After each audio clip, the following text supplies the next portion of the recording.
Hey, this is Heidi Dawson. If you love all things health and wellness and style of any kind, hang out here with me each week. I'm obsessed with never-ending improvement, and it's all in an effort to help each one of us live a wildly successful lifestyle. Subscribe today so you don't miss a thing. Hi guys, welcome to episode 132 of the Wildly Successful Lifestyle Podcast. So I am loving this new format and I hope you are as well. Let me know by scrolling down and subscribing and also giving me a 5-star rating, but only if you're loving it. Is that a deal or what? Okay, a lot of times we feel unhappy and it stems from this feeling of not being in control of our life. But we actually control a lot more in our life than we think. I mean, too often we carry around this list in our head of things we need to do or think we should be doing. And sometimes it's just a matter of things we just aren't scheduling because we think it's going to be a hassle or we're afraid it could be bad, so we avoid it. Well, I want us to feel in control and happy because life is supposed to be fun. And when we're having fun, things fall into place a lot easier. When we avoid things, we're actually prolonging the negative feelings, and a lot of times it isn't even as bad as you think. Now, I understand avoidance because I grew up in a household of what I'm going to label, just for a minute, as avoiders. My family, meaning my mom and dad, and siblings, will avoid anything if it's uncomfortable, especially if it's a conversation. Or maybe a finance issue we aren't certain about. And let me tell you, medical issues, buried way deep. If you avoid it long enough, it goes away, right? No, if only that were true. But it's the opposite. And deep down, we all know it. But sometimes it's just more pleasant not to think about it. I mean, we say, well, I'll think about it next week. I'll do it next week. And then next week turns into next month, then the next year, and we know how that goes. Well, we are the Wildly Successful Lifestyle crew, and avoiding is not going to be our label. And if it is, we're going to rip it off right now because these are things that we control and we're just not doing because we're afraid of the answer or we're afraid it's going to be tedious or whatever excuse you're giving yourself. This last week, I got an invoice in the mail from my accountant, and it was for $650. And I had just paid that amount the week prior, so I assumed it was a duplicate. But I was also kind of like, surely it's a duplicate. I hope it's a duplicate. Yep, I convinced myself in my mind, definitely a duplicate. So I just ignored it. Now, if any of you know my husband, or maybe you're fortunate to have someone in your life like my husband, he doesn't leave anything to chance, and he's the opposite of an avoider. He checks everything twice and is never late. So he sees this invoice on my desk, and knowing how I am, he of course has to say something.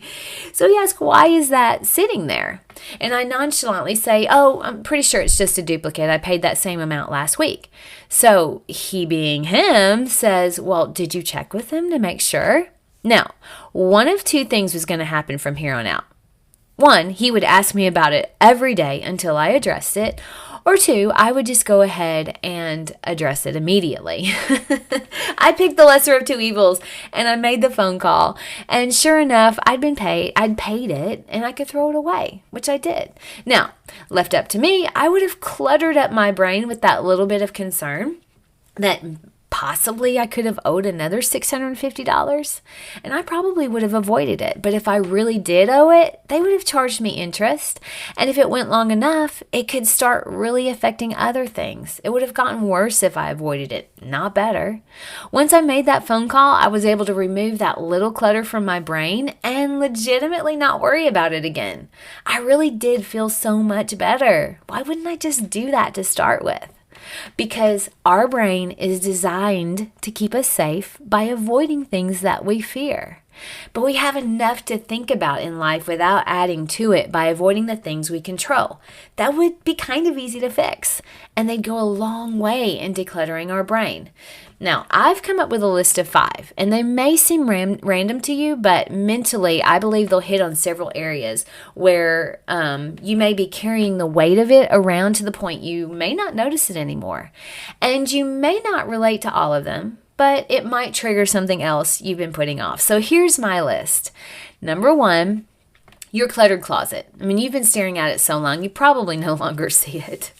Number 2, how about any bulbs that are burned out in your house or that thing that's broken and you don't know how to fix it?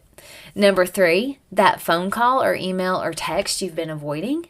Number 4, and this is a big one, and this is one that I think you might think is random, but getting on the scale. Get on the scale. I'll explain that in a minute. And number 5, just schedule something fun and out of the ordinary. All right, so let's break these down. Your cluttered closet. Just go ahead and set the timer, take an hour, go through your closet, take out anything you haven't worn in a year.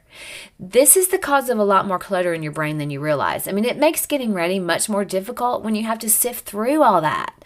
And let's be honest, you know there's only about 5 to 7 outfits in there you wear anyway. I mean, we're afraid of getting rid of things because what if I want to wear it again? Trust me, you can free up lots of space in your head by making space in your closet. And I've never missed anything I've given away, not one time, especially if you've given it to a homeless shelter or Goodwill where someone will put it to good use. All right, how about the bulbs that are burned out or the small things that are broken around the house? Is it because maybe you are out of bulbs? Or maybe with all the new energy efficient options, you don't know which ones to buy. Well, I'm going to fix that for you right now. I always love the bulbs that are warmer. So that translates into a 2700 Kelvin bulb, okay? And you can find the wattage that you need if it's in a lamp. They'll have it on the lamp base somewhere, the max wattage for the lamp. So you're all set. Now, I kind of prefer 40 watt bulbs and a 2700 Kelvin. So that may make it a little easier for you. Now, worst case, you can order them and change them in a few days, but I'd prefer you to go to Lowe's and accomplish it today, but whatever works for you. And what if there's something broken you don't know how to fix? I think you should call a handyman, and you could ask any Facebook group in your area for a good handyman, and you'll quickly get some good options. Let me tell you, they're ready to let you know. You know that. If not, then just Google how to fix it. You know you're not the only one with that problem. And this will actually do more for you than you think because now your home feels complete and welcoming when you come home instead of a reminder that you have things left undone. It's a really good feeling and most of the time a quick fix. So what about the phone call or the text or the email you've been avoiding? Just rip the Band-Aid off. Do it. Type it up and send it. That uncomfortable call, it's probably not as bad as you think, and avoiding it only makes it worse. So don't overthink it. This carries a lot of weight in your brain for many reasons. I mean, you've probably role-played that conversation in your mind so many times you don't even want to admit it. And that takes up a lot of brain power and energy. So just go ahead and have the real conversation. So many times I've felt so much better after making a call I had been dreading. Okay, now, the scale. This is touchy. I know that. But you're cluttering your brain with denying where you are or being scared that it's worse than you think and not wanting to face what that scale says. But here's the thing. All that noise, that's making it worse. I mean, we tell ourselves, again, we'll address it next week, which turns into next year. You can figure out how that works out. But all we're wanting to do right now is figuring out this is where I am. Get very okay with where you are right now. We didn't get here overnight, and we're not going to fix it overnight. But if you get on the scale, you see where you are. It might be better than you think, but it could be worse too, and that's okay. You know why?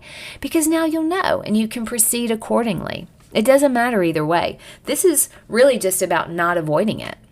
It's about clearing your mind of that clutter and that worry. You're in control of that one thing about your body right now. You can know where you are with your weight by getting on that scale. And I don't want you to feel bad. I want you to stop avoiding it.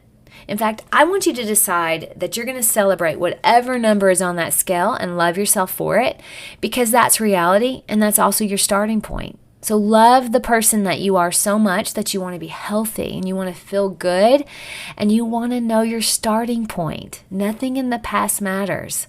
So let go of the uncertainty of where you are. And finally, schedule something fun and out of the ordinary. Sometimes we go through the week and everything is the same, especially in 2020 and 2021. Hello. Things have been so weird and we've almost become unwilling hermits.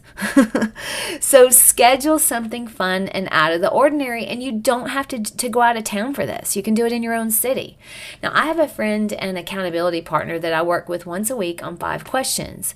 And one of the questions is, what are you doing that adds joy, makes you feel alive, and inspires you? Now, it makes me do something new and fun every single week. Our brain loves new experiences.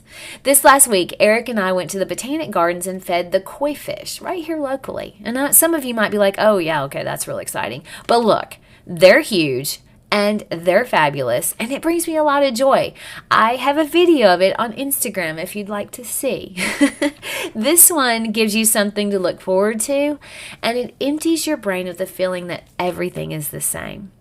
So my challenge for you today is to stop right now and unload onto a notebook page the things that you've been avoiding. Now this will get it out of your brain and onto paper where you can see it. There may be 5 things or there may be 50 things. I don't know.